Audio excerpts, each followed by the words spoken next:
সুপ্রিয় চাকরি প্রত্যাশী ভাই ও বোনেরা, আসসালামু আলাইকুম। স্বাগতম জবস বিটি 24/7-এ। আপনাদের সামনে শ্রম ও কর্মসংস্থান মন্ত্রণালয়ের একটি বিজ্ঞপ্তি নিয়ে হাজির হয়েছি। আমরা পুরো বিজ্ঞপ্তিটি নিয়ে আলোচনা করব। তবে বরাবরের মতোই আজকে কোনো অনুরোধ করব না, কারণ আমি অত্যন্ত হতাশ যে আপনারা 95% মানুষ আমাদের ভিডিওগুলো দেখেই চলে যান, আমাদের চ্যানেলটিকে সাবস্ক্রাইব এবং ফলো না করেই। যেহেতু আমি কোনো সস্তা কন্টেন্ট, অশ্লীল এবং কাপল ভিডিও বানাই না, সুতরাং করবেন না, স্বাভাবিক ব্যাপার। যদি আমার ভিডিওগুলো আপনার জীবনের মান উন্নয়নে কোনো ভূমিকা রাখে তাহলে করবেন, আদারওয়াইজ করার কোনো দরকার নেই। তো আসুন আজের এই ইন্ট্রো গল্প বাদ দিয়ে মূল ভিডিওতে চলে যাই।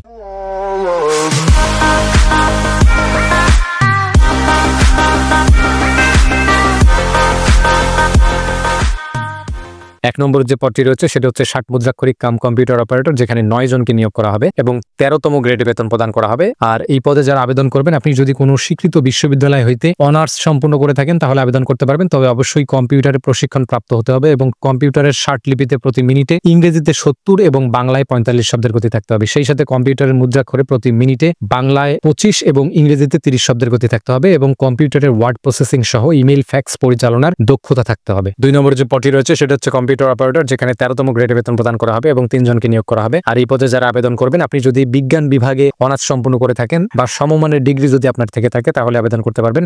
তবে অবশ্যই কম্পিউটারের মুদ্রাক্ষরে প্রতি মিনিটে বাংলায় 25 এবং ইংরেজিতে 30 শব্দের গতি থাকতে হবে। সেই সাথে স্ট্যান্ডার্ড অ্যাপটিটিউড টেস্টে আপনাদেরকে উত্তীর্ণ হতে হবে। 3 নম্বর যে পদটি রয়েছে সেটা হচ্ছে অফিস সহকারী কাম কম্পিউটার মুদ্রাক্ষরিক, যেখানে 16তম গ্রেডে বেতন প্রদান করা হবে এবং 1 জনকে নিয়োগ করা হবে। আর এই পদে যারা আবেদন করবেন, আপনি যদি কোনো স্বীকৃত বোর্ড হতে ইন্টারমিডিয়েট পাস করে থাকেন তাহলে আবেদন করতে পারবেন। অবশ্যই কম্পিউটার প্রশিক্ষণ প্রাপ্ত হতে হবে এবং কম্পিউটারের টাইপিং এ প্রতি মিনিটে বাংলায় 20 এবং ইংরেজিতে 20 শব্দের গতি থাকতে হবে। সেই সাথে কম্পিউটারের ওয়ার্ড প্রসেসিং সহ ইমেইল ফ্যাক্স পরিচালনায় দক্ষ হতে হবে। 4 নম্বর যে পদটি রয়েছে সেটা হচ্ছে অফিস সহায়ক, যেখানে 20তম গ্রেডে বেতন প্রদান করা হবে এবং সর্বমোট 12 জনকে নিয়োগ করা হবে। আর এই পদে যারা আবেদন করবেন, আপনি যদি ম্যাট্রিক পরীক্ষা সম্পূর্ণ করে থাকেন তাহলে আবেদন করতে পারবেন। তো এই ছিল বিজ্ঞপ্তিটি। আর এই বিজ্ঞপ্তিতে সারা বাংলাদেশের যে কোনো জায়গা থেকে নারী পুরুষ সবাই আবেদন করতে পারবেন। যারা আবেদন করবেন, আপনার বয়স যদি 1/8/2025 তারিখে 18 থেকে 32 বছরের মধ্যে হয়ে থাকে তাহলে আবেদন করতে পারবেন। তবে বয়স প্রমাণের ক্ষেত্রে কিন্তু কোনো প্রকারের এফিডেভিট গ্রহণযোগ্য হবে না। যারা অলরেডি কোথাও কর্মরত আছেন তারা যদি আবেদন করতে চান, সেক্ষেত্রে আপনাকে যথাযথ কর্তৃপক্ষের মাধ্যমে আবেদনটি করতে হবে।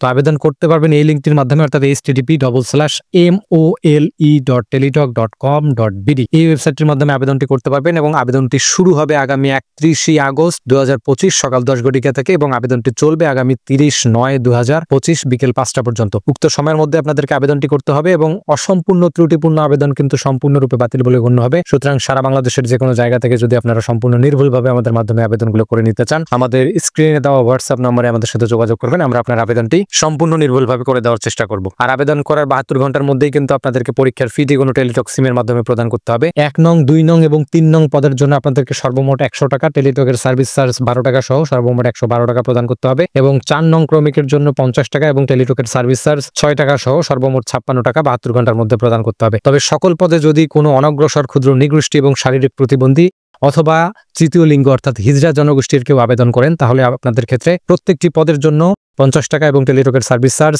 6 টাকা সহ সর্বমোট 56 টাকা 72 ঘন্টার মধ্যে প্রদান করতে হবে।